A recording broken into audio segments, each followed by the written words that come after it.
आज जो चंद्रग्रहण लगने वाला है उसकी स्थिति को और वो किस प्रकार से लगेगा उसे आप बड़े अच्छे तरीके से समझ सकते हैं। डायग्राम में आप देख सकते हैं कि ये सूर्य है, बीच में पृथ्वी है और अंत में चंद्रमा है।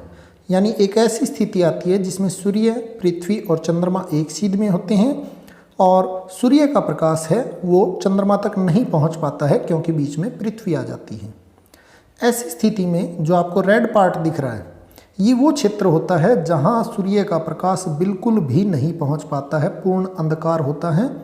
यानी इसे हम उम्ब्रा और हिंदी में इसे कहते हैं छाया क्षेत्र। ऐसे क्षेत्र में जब भी चंद्रमा आ जाता है तब पूर्ण चंद्रग्रहण लगता है। इसे हम आगे वीडियो के द्वारा और अच्छे प्रकार से समझेंगे। अब आप देखिए जो आपको ग्रे कलर दिखाई दे रहा है जिस पर पेनुम्ब्रा लिखा हुआ है, ये स्थिति भी उत्पन्न होती है। सूर्य का प्रकाश है पृथ्वी के बिल्कुल पिछले भाग में नहीं पहुंच पाता है, जिसकी वजह से वहाँ तो पूर्ण अंधकार होता है और उसके आसपास का जो क्षेत्र होता है यहाँ जो अंधेरा होता है, यानी जो छाया क्षेत्र होता है, यहाँ प्रकाश की भी कुछ उपस्थिति रहती है, यानी पूर्ण अंधकार नहीं होता है।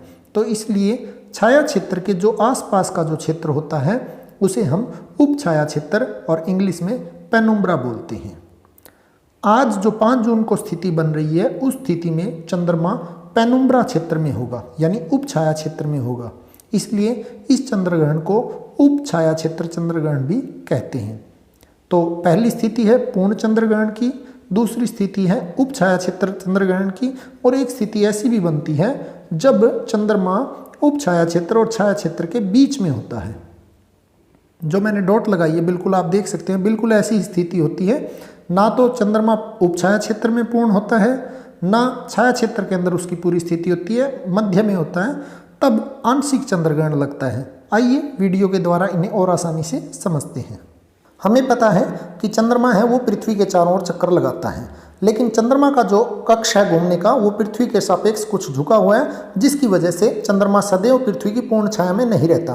पृथ्वी की छाया की 2 स्थितियां चंद्रमा पर बनती हैं। पहली स्थिति जिसे उप छाया क्षेत्र कहते हैं, इस क्षेत्र में जब चंद्रमा पहुंचता है इसे पेनुम्ब्रा यानी उप छाया क्षेत्र कहते हैं। दूसरी स्थिति में पृथ्वी की पूर्ण छाया में पहुंच जाता है जिसे छाया क्षेत्र या उम्ब्रा कहा जाता है। और इस प्रकार से चंद्रग्रहण 3 प्रकार से लगता है। जो पहला चंद्रग्रहण है जिसे पूर्ण चंद्रग्रहण कहा जाता है, ये पूर्णिमा की रात को लगता है। इस समय जो चंद्रमा है वो पृथ्वी के छाया क्षेत्र में होता है और पूर्ण रूप से अंधकार में हो जाता है, हमें चंद्रमा दिखाई नहीं देता है। लेकिन ये स्थिति केवल पूर्णिमा को ही होती है। इस स्थिति में चंद्रमा हमें लाल दिखाई देता है, जिसका कारण है कि पृथ्वी से निकलने वाला जो नीला प्रकाश होता है वो आसमान की तरफ विसरित हो जाता है और जो लाल प्रकाश है वो चंद्रमा की ओर विसरित हो जाता है और चंद्रमा की सतह वो हमें लाल दिखाई देती है। लेकिन कभी कभी स्थिति ऐसी भी बन जाती है कि चंद्रमा हमें लाल की अपेक्षा कुछ धुंधला दिखाई दे सकता है, जिसका कारण है आसमान में होने वाले धूल कण, बादल, जिसकी वजह से हमें चंद्रमा है वो कुछ धुंधला दिखाई दे सकता है। दूसरा जो चंद्रग्रहण है वो है आंशिक चंद्रग्रहण।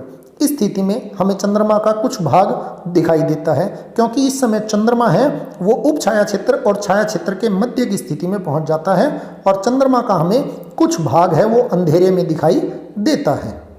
चंद्रग्रहण की जो तीसरी स्थिति होती है वो होती है उप छाया क्षेत्र चंद्रग्रहण। इस स्थिति में चंद्रमा है वो पृथ्वी के उप छाया क्षेत्र में आ जाता है, जिसकी वजह से हमें चंद्रमा पर अंधकार नहीं होता, लेकिन उसका प्रकाश है उसकी मात्रा धीरे धीरे घट जाती है। बात करते हैं चंद्रग्रहण के समय की कि दुनिया में किस समय चंद्रग्रहण लगेगा। तो जो वर्तमान में जो आज चंद्रग्रहण लगेगा 5 जून को वो 3 घंटे 18 मिनट का होगा। यह एक पेनुम्ब्रल चंद्रग्रहण होगा, यानी कि उप छाया क्षेत्र का चंद्रग्रहण होगा। यह चंद्रग्रहण 5 जून की रात 11:16 पर शुरू होगा और रात को 12:54 पर इसका सबसे ज़्यादा असर दिखाई देगा। 6 जून 2:34 पर इसकी समाप्ति हो जाएगी। और सूतक की जो बात करते हैं तो चंद्रग्रहण से ठीक 9 घंटे पहले सूतक लग जाता है।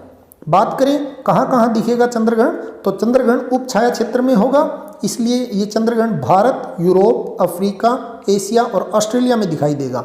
और उप छाया क्षेत्र में सूतक का प्रभाव कम माना जाता है, इसलिए ज्योतिष में इसे ग्रहण नहीं माना गया है। इसलिए इसमें जो 9 घंटा पहले हम सूतक की बात कर रहे हैं ऐसी कोई भी स्थिति नहीं बनती है।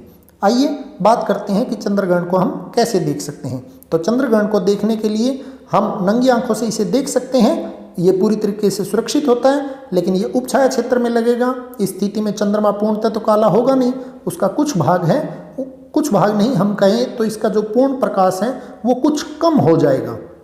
और इसे देखने के लिए खास सोलर फिल्टर वाले चश्मे, solar viewing glasses, personal solar filter हो सकते हैं, आईक्लिप्स ग्लासेज, ये कुछ चीज़ें होती हैं जिनके द्वारा देखा जा सकता है।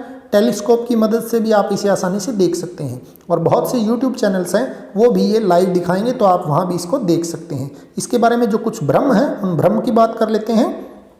कहते हैं कि ग्रहण के समय भोजन नहीं करना चाहिए, शरीर के लिए नुकसानदायक होता है। घर में जो भोजन वगैरह होता है या जल होता है उसमें तुलसी के पत्ते या कुछ और चीज़ें डाल दी जाती हैं, जिससे माना जाता है कि ग्रहण का प्रभाव नहीं होता है और भोजन दूषित नहीं होता है। बाकी वैज्ञानिक आधार पर अगर माने तो केवल यह एक स्थिति की वजह से होता है जिसमें सूर्य, चंद्रमा और पृथ्वी एक सीध में आ जाते हैं, पृथ्वी बीच में होती है, जिसकी वजह से सूर्य का प्रकाश है वो चंद्रमा पर नहीं पहुंच पाता है। तो ये वैज्ञानिक तथ्य हैं। बाकी इससे जुड़े शास्त्रों में और धार्मिक अनेक प्रकार के तथ्य हैं जिन्हें भ्रम माना जाता है।